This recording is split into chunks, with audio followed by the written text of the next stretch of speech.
Assalamualaikum warahmatullahi wabarakatuh. Bismillahirrahmanirrahim. Alhamdulillahirabbil alamin wa bihi nasta'in wa la umuri dunya waddin wa la alihi wa sahbihi ajmain. Amma ba'd. Puji syukur kepada Tuhan Yang Maha Esa yang telah memberikan kita nikmat sehat dan nikmat sehat yang diberikan pada hari ini sehingga kita bisa ada di acara PKKMB Pengenalan Kehidupan Kampus Mahasiswa Baru STT Pondok Pesantren Cirebon tahun akademik 2020 bersama saya Ovinda Umiamana dan pemateri pada siang hari ini yaitu Bapak Yasin. Sebelumnya saya akan membacakan CV dari pemateri. Nama Yasin Muhammad Sibli, MPDI, tempat tanggal lahir Cirebon 1 April 1984, alamat Dusun Wage, RT 03 RW 01, Desa Mertapada Wetan. Riwayat pendidikan formal beliau MI Fatwa, MTS AI Fatwa, MAI Fatwa. Beliau melanjutkan pendidikan S1 di STAISA Jakarta dan melanjutkan pendidikan S2 di IAIN Syekh Nurjati. Kemudian beliau juga riwayat pendidikan informalnya di Lirboyo. Di sini kali ini Bapak ingin menjelaskan perihal kemahasiswaan. Apa yang ingin Bapak sampaikan sekiranya lebih dalam perihal kemahasiswaan, Pak? Assalamualaikum warahmatullahi wabarakatuh. Selamat siang. Alhamdulillah, wassalatu wassalamu ala rasulillah wa ala alihi wasahbihi wa wala. Surahli sadri wa sadri amri wa qulubkan bilisani yang qawli amma ba'du. Yang terhormat Bapak Ketua Yayasan Lembaga Pendidikan Islam Pondok Pesantren beserta jajarannya. Yang terhormat Bapak Kepala Bidang Pendidikan Yayasan Lembaga Pendidikan Islam Pondok Pesantren. Yang terhormat Bapak Ketua STT Pondok Pesantren beserta jajarannya. Dan yang terhormat Bapak Wakil Ketua Bidang Kemahasiswaan serta jajarannya, dan yang saya banggakan semua panitia PKKMB STT Pondok Pesantren yang telah memberikan, terima kasih banyak memberikan waktu kepada saya sedikit memberikan gambaran tentang materi kemahasiswaan. Saya tidak banyak, langsung saja tidak banyak menyampaikan tentang kemahasiswaan karena satu, bukan bidang saya, yang kedua memang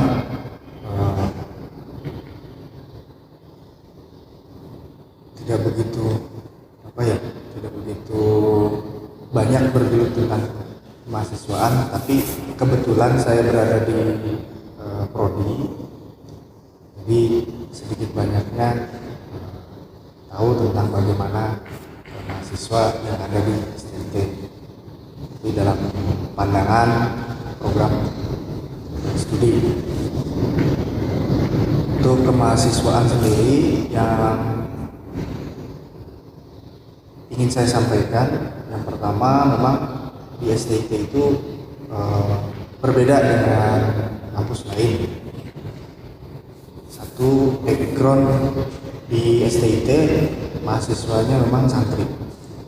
Jadi background santri ini memang luar biasa, yang mungkin tidak ada di wilayah kabupaten ataupun kota Cirebon. Minimal di Kabupaten Cirebon itu tidak ada yang mahasiswa yang background santri. Kalau di Jawa Tengah ada beberapa perguruan tinggi yang memang backgroundnya santri. Tapi di Kabupaten Cirebon, walaupun perguruan tinggi itu ada di pesantren, tapi kebanyakan tidak berbackground santri. Cuma yang saya lihat ini cukup luar biasa ya di Buntut itu, backgroundnya memang santri. Jadi berawal dari background santri ini ya kebetulan memang dosennya juga dari backgroundnya santri, jadi hampir sama lah satu dua dari sisi pemahaman secara dunia pendidikannya, kemudian manajemennya dan lain sebagainya ala santri. Yang sangat menarik memang di STIT untuk pesantren itu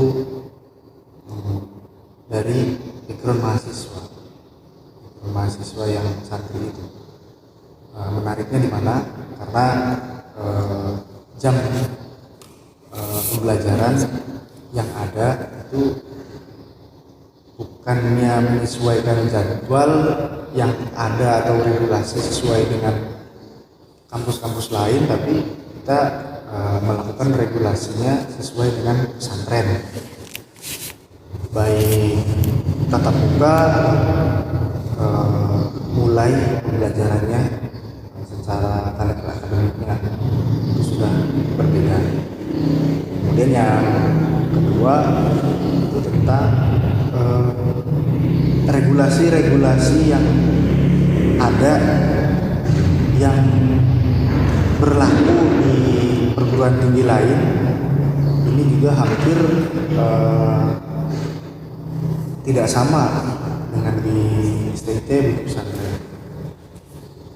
Contoh kemarin yang di KKN atau mahasiswa itu mengabdi kepada masyarakat, itu kebanyakan mereka kan ke luar kampus di mana masyarakatnya lebih luas, tapi ternyata ketika di STIT itu bukan di masyarakat yang di luar kampus, tapi masyarakat yang di dalam pesantren. Jadi mereka itu lebih ditekankan untuk bagaimana cara mengelola bagaimana dunia kemasyarakatan yang ada di pondok pesantren, baik secara pendidikan, sosial, budaya, bahkan sampai politik sekalipun.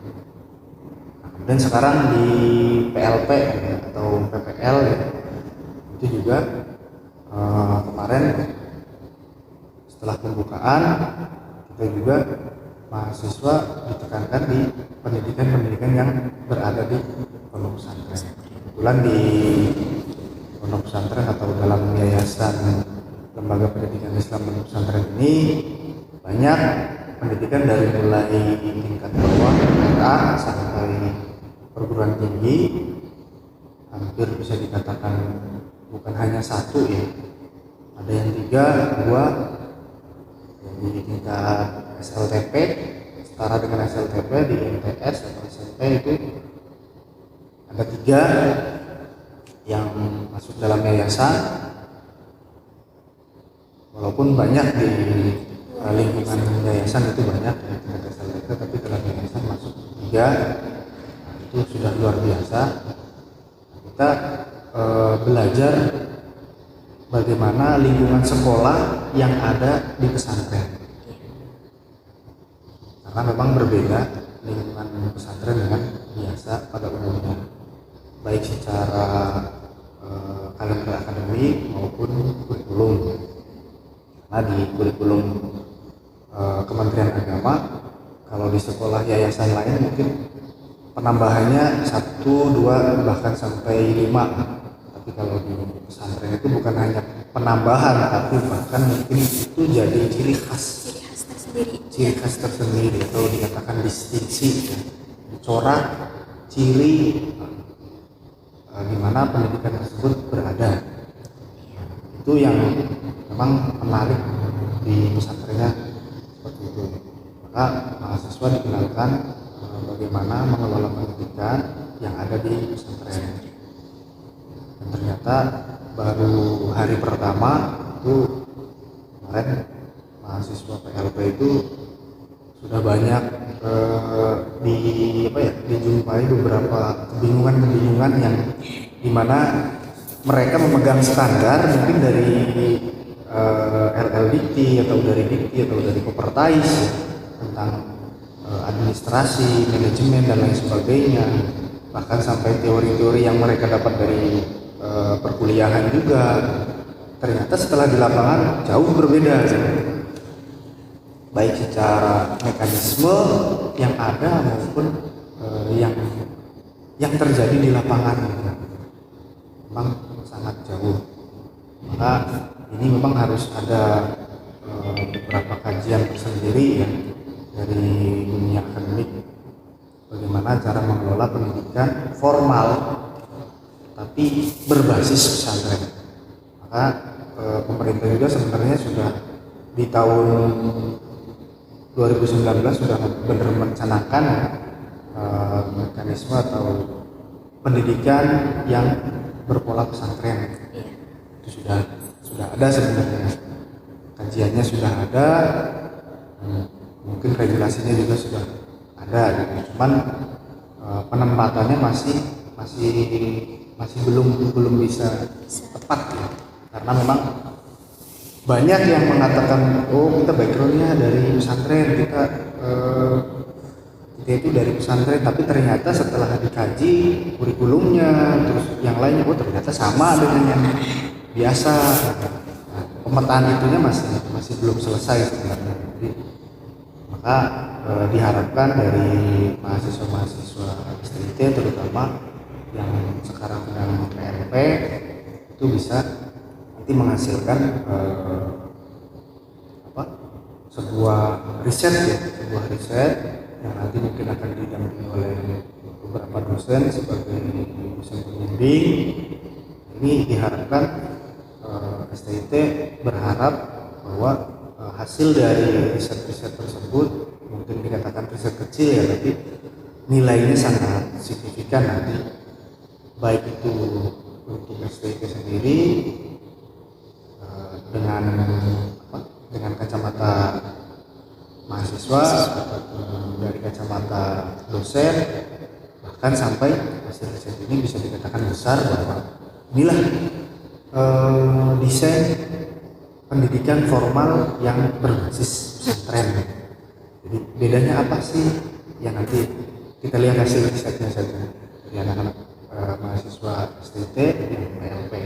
Yang jelas kalau saya katakan itu sangat berbeda dengan pendidikan lain, baik dari sisi kurikulum, kemudian dari sisi manajemen secara regulasi atau biasa disebut nomenklatur peraturan dari pemerintah, itu memang sangat berbeda sekali.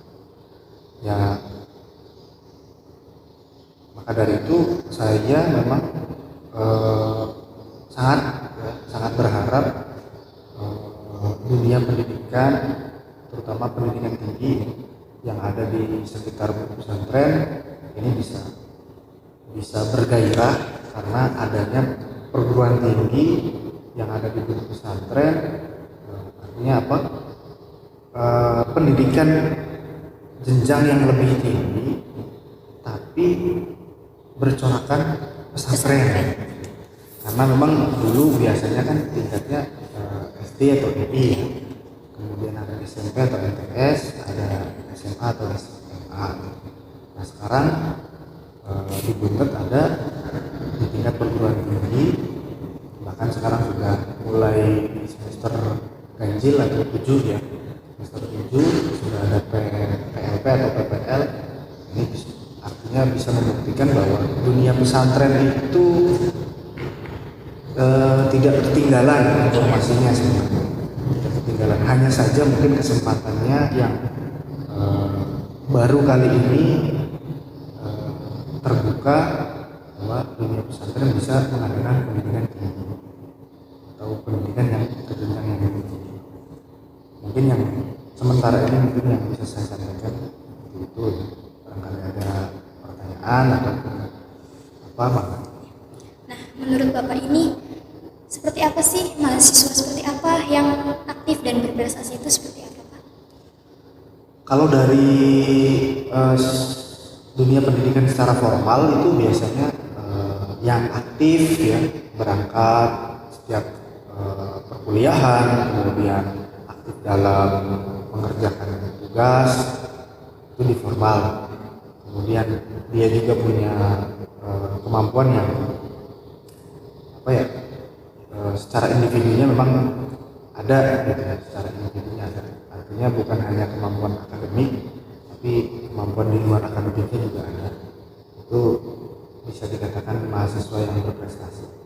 Tapi kalau di STT bukan hanya dia itu pinter secara akademik, pinter secara non akademik, tapi juga ada yang dikatakan itu dia bisa menggabungkan dua apa ya, bukan dua posisi istilahnya, jadi dia bisa memposisikan bahwa dia itu santri, tapi juga dia juga bisa memposisikan bahwa dia itu seorang pelajar ya. Karena kalau dikatakan pelajar di dunia pendidikan kan mungkin umumnya secara sosok atau individu rapi, kemudian berkata baik. Nah, tapi kalau di STT bukan hanya itu. Dia rapi, dia itu berpemikiran cendekia, pemikiran pendidikan, tapi dia juga bisa apa ya istilahnya, menggabungkan antara dunia pendidikan secara formal, pengetahuan secara formal dituangkan dalam dunia pendidikan pesantren. Artinya dia membahas tentang duniawi, tapi duniawi yang pada ujungnya dia akan lari ke ukhrawi, secara ukhrawi. Jadi dia tidak memandang cuma bagaimana sebuah bangunan rumah atau bentuk sekolahan itu dengan menggunakan bata, semen, kemudian kayu dan lain sebagainya berdiri, tapi bagaimana setelah berdiri atau pendirian bangunan tersebut digunakan, kemudian hikmahnya buat apa atau fungsinya buat apa, apakah fungsinya itu hanya sebatas untuk beberapa orang atau bahkan orang lain bisa menikmati yang di luar lingkungan tersebut. Makanya jangan heran kalau di pondok pesantren atau di dunia pesantren itu bangunan satu tapi fungsinya luar biasa, bukan satu fungsi tapi bahkan berlipat-lipat ya. Bisa jadi asrama, bisa jadi tempat mengaji, bisa jadi tempat bermusyawarah, berdiskusi, bahkan bisa jadi tempat tidur gitu. Jadi itu mungkin perbedaan yang ada di pondok pesantren. Jadi pandangan berprestasinya bukan hanya dia berpikir tentang akademik saja, dia itu pintar tentang matematik, tapi bagaimana cara menggunakan matematik ini supaya dia bisa lebih imannya lebih kuat dari sisi matematik. Kalau misal dia itu seorang kimiawan, berarti dia bagaimana cara memandang Tuhan atau Allah menurut keilmuan kimianya. Jadi itu yang memang dituntut atau diinginkan, diharapkan oleh para pendiri sekolah tinggi ilmu tarbiyah pondok pesantren ini. Jadi yang dikatakan mahasiswa yang berprestasi itu ya bukan hanya di pendidikan formalnya saja, tapi bagaimana mengaktualisasikan pendidikan formal ke pendidikan pesantren. Nah Pak, poin yang penting dari materi ini untuk mahasiswa baru itu apa ya? Poin yang penting untuk mahasiswa baru yang kami harapkan dari STT itu sebagai mahasiswa STT itu bukan hanya mencari ataupun bergaya dia seorang akademisi perguruan tinggi, tapi juga dia itu sebagai kalau sebutan secara istilah kan ada mahasiswa, ada mahasantri. Istilahnya jadi jangan sampai dia itu hanya sebatas berpikir bahwa oh saya itu sebagai mahasiswa, bukan, tapi dia juga harus berpikir bahwa saya itu maha santri. Artinya pengetahuan yang didapat nanti setelah dia itu melalui perkuliahan, baik jurusan bimbingan konseling pendidikan Islam ataupun manajemen pendidikan Islam, dia itu punya dua paradigma, satu paradigma pendidikan formal, dua paradigma pendidikan pesantren. Bagaimana cara dia berpikir tentang manajemen pendidikan, walaupun backgroundnya Islam, di belakang ada Islam, manajemen pendidikan Islam secara formal tapi juga secara pesantren. Berikut juga yang jurusan bimbingan konseling pendidikan Islam, karena memang kalau di dunia pesantren ada bukan istilah ya, tapi ini kenyataan. Di dunia pesantren diakui oleh seluruh masyarakat bahwa mereka menghantarkan anaknya ke pesantren itu bukan karena dia itu berprestasi secara akademik ya, ataupun berprestasi secara non akademik, tapi karena mereka itu menghantarkan anaknya ke pesantren itu karena dia tidak punya prestasi sama sekali, baik di akademik maupun non akademik. Bahkan mungkin bukan hanya prestasi, tapi justru dia itu sebagai apa ya, kalau dalam tim itu underdog lah, yang paling bawah, kemampuannya tidak ada secara akademik, kemampuan spiritualnya pun tidak ada, bahkan justru lebih ke arah ke negatif. Anak itu lebih ke arah ke negatif, maka orang tuanya memesantrenkan. Nah ini yang sebenarnya tantangan buat STT, dan salah satu poin penting untuk mahasiswa STT ya. Jadi jangan pernah berpikir bahwa ketika masuk di STT itu sebagai mahasiswa biasa, tapi mahasiswa yang luar biasa. Karena kalau di STT berarti mereka harus menyandang dua gelar, satu gelar mahasiswa, dua gelar mahasantri. Jadi apa yang diinformasikan atau apa yang didapatkan, dia itu bukan hanya sebatas mahasiswa tapi juga mahasantri. Ini luar biasa ya, yang mereka harus pegang dua-duanya. Ini bukan hal yang mudah. Tapi mudah-mudahan mahasiswa STT ini bisa ya. Dan saya harap juga, saya anggap semua yang masuk di STT itu dari awal memang mereka sudah mendedikasikan untuk menjadi mahasiswa dan mahasiswa. Ini tuh ya sebagai poin pentingnya kepada mahasiswa baru, calon mahasiswa baru. Mungkin ada yang Bapak ingin sampaikan lagi? Terkait tentang apa yang ada, mungkin apa yang ada ataupun regulasi yang berlaku, saya berharap kepada seluruh mahasiswa, bukan hanya yang baru ya, memang terutama yang baru ini ya. Yang lama juga saya anggap sebenarnya masih ada beberapa poin yang kurang begitu mengena. Kalau jadi mahasiswanya sudah bisa, tapi di mahasantrinya ini ada yang 1-2 poin lah yang belum mengena kepada mereka. Salah satunya yaitu kalaupun dia masih berpikir tentang bahwa dia itu santri, ya dia berpikir tentang dia itu santri. Jadi tidak bisa dua-duanya, atau dalam bahasa kerennya multitasking. Jadi dua-duanya dia berpikir, belum ke arah situ, tapi dari keseluruhan memang sudah bisa, tapi ada 1-2 poin yang belum ada. Yang saya harapkan di mahasiswa yang baru ini bisa, kemudian nanti juga bisa saling memberikan informasi ya antara mahasiswa yang lama dan mahasiswa yang baru, bagaimana cara meningkatkan atau mendapatkan 2 poin ini. Tapi yang jelas 2 poin ini memang berkaitan dengan antara sistem akademik non formal atau dunia pesantren dengan sistem akademik formal.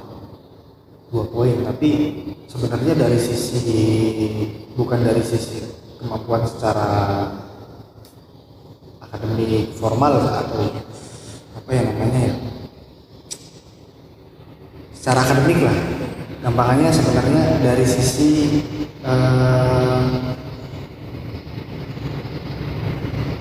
apa ya, kalau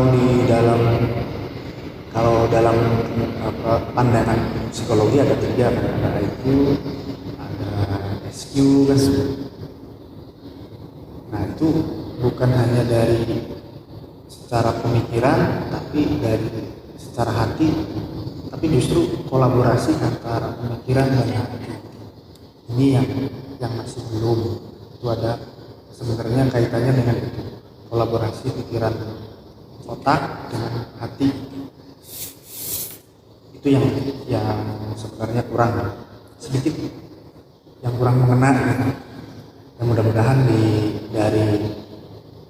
diawali dari tahun ini adanya mahasiswa yang sudah PLP, kemudian penerimaan mahasiswa baru di tahun ini, yang saya harapkan itu meningkat kemampuan imajinasinya,